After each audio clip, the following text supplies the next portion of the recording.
Well, good morning to you. Well, isn't such a bad day today. Day's Monday. I think it's the 5th today, isn't it? Yes.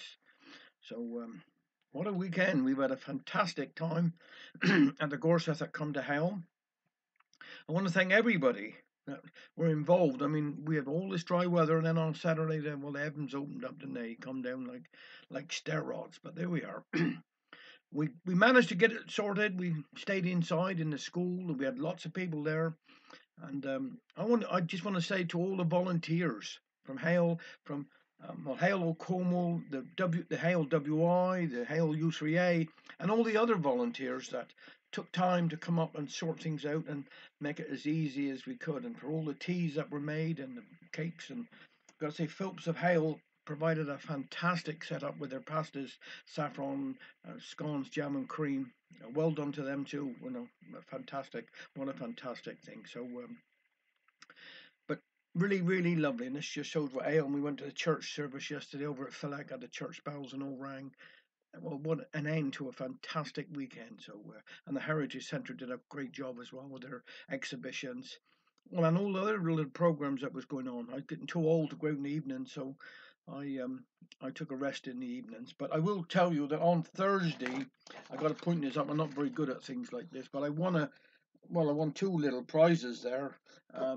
One is Anwector and Kameneth, and I won them for creativity and for community work. So I felt quite privileged to be able to pick up two awards there on Thursday night at the Gorseth. Well, thank you to all the Gorseth and all the people that thought I worthy of it. But I think I should share this with everybody that's in Hale, really, because there's so many people do a lot of things for Hale.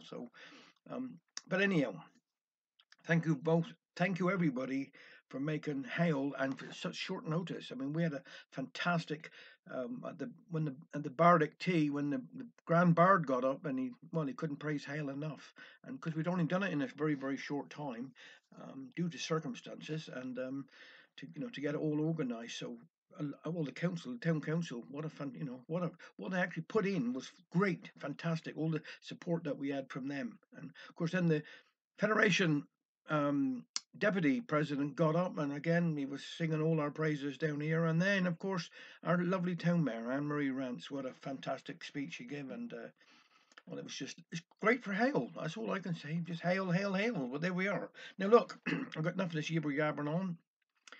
I'm down the Masonic Lodge on Friday night doing the history of Hale. If anybody want to contact Veronica or Suzanne, I don't know how many seats is left, but raising money for the cancer for Macmillan Society there. So now I got a quick birthdays really for Roy Summers today. He's going to. I think I'm led to believe that he's retiring today. Been retired for years, really, boy. But because you're working down Jusons. But anyhow, enjoy yourself. Have a lovely day. And of course, we got tomorrow is Mark Ryan, a great friend of mine, Mark Ryan, and Becky Alwyn. So you both have a lovely days tomorrow. Now, I'm going to do this one. It's called, well, it's near enough, Harvest Festival. By Liz Arman, this one. We had our Harvest Festival, and I really must confess, we thought we were all well organised, but it ended up some mess. We had so much fruit and vegetables, too much if you could tell. Eggs and jams and pickles, homemade wines as well. All day they kept coming, bringing piles of stuff. We didn't like to hurt their feelings by saying, look, we've got enough. So we filled up all the windows and every empty space. We even piled up sheaves of wheat around the organ bass. The organist, he wasn't pleased. He could only stand and stare. He said, I better bring my hook and hack my way in there. We had stacks of vegetables, marrows, I'm sure the finest in the land, and it was a barrel puzzle to find where they could stand. We had to put them in a place that everyone would admire, so we put them on a ledge up beside the choir. We put the corn on the pillars with flowers in between, and on the ledges of the pulpit there were apples red and green. Before the service started, people flocked through the door till there was hardly room to sit. Some sat on the floor. When we started singing, you'd think the sound would reach, while all the fruit and vegetables quivered as in reply. Oh. Then, as the choir began to sing the Alleluia chorus, they blessed vegetable marrows slowly tilted over toward us. As the sopranos strived to reach their note and the basses thundered for all their worth, one by one those marrows fell with a crash to earth.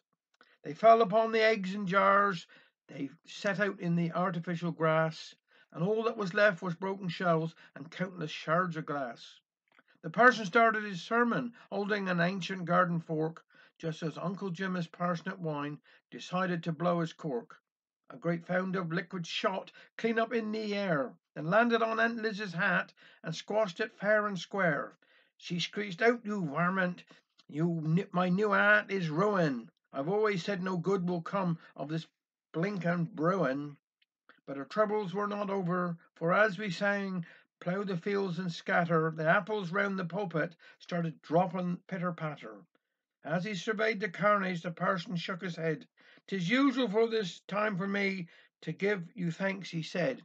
"But while I will say thank you for the work that's gone before, when we finished all the cleaning up, I think I'll thank you even more." And so we started cleaning up the church that very night. We tried to keep our spirits up, but we didn't feel very bright. One thing we've learned from all of this, a saying that is true: a quart won't fit into a pint pot, no matter what you do. Have a lovely day. Take care.